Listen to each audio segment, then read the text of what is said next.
அஸ்ஸலாமு அலைக்கும் வரஹ்மத்துல்லாஹி வபரகாத்துஹ். லா தஹ்சன், கவலை கொள்ளாதீர். எதை குறித்து சகோதரரே? கடந்த காலத்தில் நடந்த நிகழ்வுகளை குறித்து. கடந்த காலத்தில் நடந்த பல நிகழ்வுகள் தான் இன்று நிகழ்காலத்தில் பலரை கவலையோடு எதிர்காலத்தை நோக்கி நகர விடாமல் தடுத்து கொண்டிருக்கிறது. கடந்த காலத்தில் நம்முடைய வாழ்க்கையில் எதுவும் நடந்திருக்கலாம். எத்தனையோ பாவங்களை நாம் செய்திருக்கலாம். எத்தனையோ உறவுகள் மரணத்தால் பிரிந்திருக்கலாம். எத்தனையோ உறவுகள் நாம் விரும்பி கைகூடாமல் இருக்கலாம். நோயால், செல்வ இழப்புகளால் நாம் சோதிக்கப்பட்டிருக்கலாம். இன்னும் எத்தனையோ சோதனைகள் இருளால் நம்முடைய கடந்த காலம் முழுக்க சோதிக்கப்பட்டிருக்கலாம். ஆனால் ஒன்றை மனதில் பதிய வைத்துக் கொள்ளுங்கள், கடந்த காலத்தில் நடந்த எந்த நிகழ்வும் எதிர்காலத்தில் நடக்க இருப்பவற்றை பாதித்து விடாது. மீண்டும் சொல்கிறேன், இறைவன் எதிர்காலத்தில் வைத்திருக்கின்ற பொக்கிஷங்களை பெறுவதற்கு கடந்த காலத்தில் நடந்த எதுவும் தடையாக அமைந்து விடாது. இறைவன் அமைத்த இந்த வாழ்வியல் நேர்கோட்டில், இறைவன் மேலும் கீழும் அமைத்த இந்த வாழ்வியல் முறையில் ஆரம்பிக்கப்பட்டதிலிருந்து முடியும் வரை எதுவெல்லாம் நடக்கும் என்று இறைவன் நிர்ணயித்திருக்கின்றானோ அதுவெல்லாம் நாம் விரும்பாமல் இருந்தாலும், நகராமல் இருந்தாலும், கவலையால் நாம் இருளில் உட்கார்ந்திருந்தாலும் நடக்கத்தான் போகிறது. தோல்வியை வாழ்வியில் சந்தித்து விட்டோமா? இனிமேல் வெற்றி பெற முடியாது என்று எண்ணிக்கொண்டிருக்கிறீர்களா? இந்த நிகழ்வை கவனியுங்கள். உஹதுடைய போர்க்களம் என்ற ஒரு போர்க்களம் இஸ்லாமிய சாம்ராஜ்யத்தில் நடந்தது.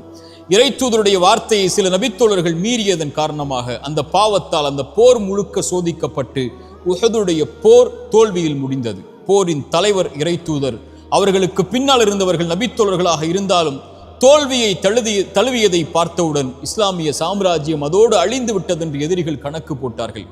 ஆனால் இறைவன் வசனம் இறக்கினான், வலா தஹினு வலா தஹ்சனு அன்துமுல் அலௌன இன் குன்தும் முஃமினீன். நீங்கள் கவலை கொள்ளாதீர்கள், பயம் கொள்ளாதீர்கள், இறை நம்பிக்கை கொண்டவர்களாக நீங்கள் இருக்கும் காலமெல்லாம் நீங்கள் தான் உயர்ந்தவர்கள் என்று. அந்த நம்பிக்கை, அந்த தோல்வியிலிருந்து அவர்கள் பெற்ற பாடத்தில், இறை நம்பிக்கையில் அவர்களுக்கு கிடைத்த பாடம் அடுத்த போர்க்களங்களில் அவர்களை உயர்த்தியது. இஸ்லாமிய சாம்ராஜ்யத்தின் வளர்ச்சியை இன்று நாம் பார்க்கிறோம். இன்னும் எத்தனையோ உதாரணங்களை சொல்லலாம். எமக்கு தோல்வியை இறைவன் கொடுத்தால் அடுத்த நாள் மூச்சு விடுவதற்கு அவகாசத்தை இறைவன் கொடுத்திருக்கிறான் என்றால் வெற்றியின் பாதையில் பயணிப்பதற்காகத்தான். வாழ்வில் குழந்தை இல்லை என்ற சோதனையில் நீங்கள் அகப்பட்டிருக்கிறீர்களா? இனிமேல் குழந்தை பிறக்க முடியாதா? எத்தனையோ நபிமார்கள் வயதான காலம் வரை இறைவனிடத்தில் பிரார்த்தனை செய்து கடந்த காலத்தில் நடந்ததை நினைத்து அவர்கள் வருந்தி பிரார்த்தனை செய்த காரணத்தால் எதிர்காலத்தில் இறைவன் அவர்களுக்கு குழந்தையை கொடுத்தானே. எத்தனையோ குற்ற உணர்ச்சிகளால் பாதிக்கப்பட்டு அந்த குற்றத்தை செய்த குற்றத்தின் காரணமாக உணர்ச்சியால் அந்த வருத்தத்தில் உங்களுடைய வாழ்வை நீங்கள் சோதனையில் உள்ளாக்கி இருக்கிறீர்களா? எத்தனையோ நபிமார்கள் பாவம் செய்திருக்கிறார்கள். ஆதம் பாவம் செய்தார் அலைஹிஸ்ஸலாம். இறைவனை அழைத்தார், அநீதம் செய்து விட்டேன் யா அல்லாஹ், என்னை மன்னித்து விடு என்றார். மன்னித்தான் இறைவன். நபி யூனுஸ் ஒரு குற்றத்தை செய்தார், இறைவனிடத்தில் மன்னிப்பை தேடினார், மன்னித்தான் இறைவன். இறைத்தூதர் ஸல்லல்லாஹு அலைஹி வஸல்லம் சொன்னார்கள், இந்த ஹதீஸை கேளுங்கள். ஒரு மனிதன் இரவில் பாவம் செய்வான், காலையில் வந்து மனிதர்களுக்கு மத்தியில் நான் இதை செய்தேன் என்று சொல்லுவான். இறைவனிடத்தில் எல்லோரும் மன்னிக்கப்படுவார்கள் இவனை தவிர. ஏனென்றால் இறைவன் மறைத்ததை இவன் வெளிப்படுத்தினான். இறைவன் மறைத்து இவனை இந்த பாவத்திலிருந்து நீக்க வேண்டும் என்று நினைத்தான். ஆனால் இவனோ வெளிப்படுத்தி அதை தொடர்கிறான் என்று இறைத்தூதர் ஸல்லல்லாஹு அலைஹி வஸல்லம் சொன்னார்கள். இறைமறை என்ன சொல்லுகிறது? ஒரு மனிதன் பாவம் செய்கிறான், அந்த பாவத்திலிருந்து மீள்கிறான், ஈமான் கொண்டு, இறை நம்பிக்கை கொண்டு, நல்ல அமல்களை செய்தென்றால் அவன் செய்த பாவங்கள் அனைத்தையும் அவன் பாவ மன்னிப்பை தேடியதற்கு பிறகு நன்மைகளாக அவனுடைய புத்தகத்தில் மாற்றுகிறான் இறைவன். ஏன்? அந்த பாவத்தின் வாட்டத்தில் அவன் இருந்துவிடக் கூடாது என்பதற்காக. சுப்ஹானல்லாஹ். இப்படிப்பட்ட இறைமறையையும் இறைத்தூதருடைய வழிமுறைகளையும் பெற்றிருக்கக்கூடிய நாம் ஏன் நம்முடைய கடந்த காலத்தில் நடந்ததை நினைத்து வருந்தி கொண்டிருக்கிறோம்? லா தக்னது மின் ரஹ்மத்தில்லாஹ். இறைவனுடைய அருளில் ஒருபோதும் நம்பிக்கை இழக்காதீர்கள். உங்கள் வாழ்வில் எது இல்லாமல் இருந்தாலும் இறைவன் கொடுப்பான் என்ற நம்பிக்கையில் முன்னேறுங்கள். வாழ்வில் எதை இழந்திருந்தாலும் இழந்ததை விட இறைவன் சிறந்ததை உங்களுக்கு தருவான் என்ற இறைவனுடைய நம்பிக்கையோடு முன்னேறுங்கள். பாவம் செய்வதை விட பெரிய பாவம் இறைவனுடைய அருளில் நம்பிக்கை இழப்பது. லா தக்னது மின் ரஹ்மத்தில்லாஹ். இறைவனுடைய அருளில் ஒருபோதும் நம்பிக்கை இழந்து விடாதீர்கள். இந்த 3 விஷயங்களை மனதில் பதிய வைத்துக் கொள்ளுங்கள். முதலாவது, நடக்க இருக்கின்ற எல்லாம் இறைவனுடைய புறத்திலிருந்து தான் நடக்கிறது என்ற அடிப்படையை இறைவன் கூறுகிறான். ஒரு மனிதன் சோதிக்கப்பட்டால் அவன் சொல்லுவான், அவன் இறை நம்பிக்கை உள்ளவன், அவன் சொல்லுவான் பொறுமையோடு, இன்னா லில்லாஹி வ இன்னா இலைஹி ராஜிஊன். இன்னா லில்லாஹ், எல்லாம் அல்லாஹ்வின் புறத்திலிருந்து தான் வருகிறது, அவனை நோக்கி தான் நான் செல்ல இருக்கிறேன் என்று சொல்லுவான். இறைத்தூதர் சொன்னார்கள், இந்த வார்த்தையை சோதனையில் பொறுமையோடு சொல்பவனுக்கு அவன் இழந்ததை விட இறைவன் சிறந்ததை கொடுப்பான்.